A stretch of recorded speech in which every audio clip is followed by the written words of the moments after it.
Happy Wine Wednesday, friends. To start this episode, there is 3 things I want to say. The first is, this is my 3rd time attempting to film this, and that has not happened yet, so here we are. 2, I have a different hairdo going on today. This is something new I'm trying out. I don't know what I think of it, so I'd love to hear what you think. If you have any tips, if you've ever used like a small barrel to curl your hair, this is what we got going on, so let me know. 3, we're trying something super different today. We are trying a homemade wine, but not my homemade wine. We are trying Mr. Joe Gonzalez's homemade wine, and the reason that I'm actually doing this, since I know that it's not something that you can go ahead and purchase, but I kind of want to just compare homemade wines to produced wines, because I know a lot of people do make their own homemade wines and they just have it and they keep it and they drink it for a whole year.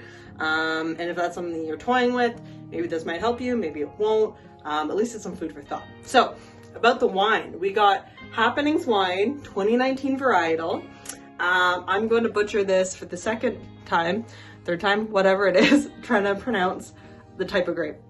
So, or the type of wine. The type of wine is a Volpicella. And usually within that, so again, I don't know about this one because there's nothing on it, Joe, come on. But usually it's a Corvina Veronese, a Rondinello, and a Molinera. Those are usually the grape varieties that are put in this type of wine.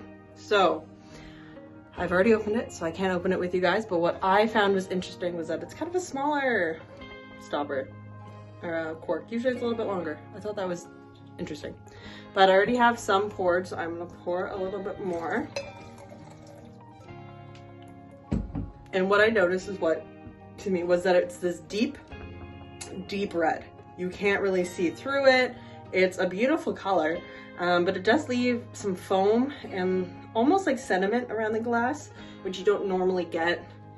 You get it in some wines, but majority you don't, unless it's aged or a certain type of wine. You might get it in some sparkling as well, just depending on how the process is. But usually in a 2019, you're not kind of gonna get that. But not too many legs to it, but it is this beautiful, like deep red that when you hit it with the light produces just like this gorgeous color. I hope you can see that. Okay. So I'm gonna base this off my first review because that's what you guys like and that's my honest. So on the nose, I couldn't grasp what I was smelling. I couldn't figure it out. But tasting it, I realized it tastes like fermented grape juice. And that's also what it smells like. So there's not much depth to the flavor. Again, it gets foamier the more that you drink it. Joe, it kind of just tastes like you left this in your basement, like left some grape juice in your basement for a while. It's not bad. It's super easy to drink. It just doesn't produce any depth for me. And like, I could easily just drink and like have this bottle. Again, it just tastes like fermented grape juice.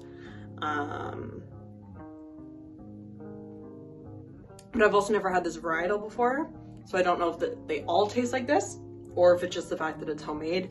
So it's a little bit different, but that's that. I would say on like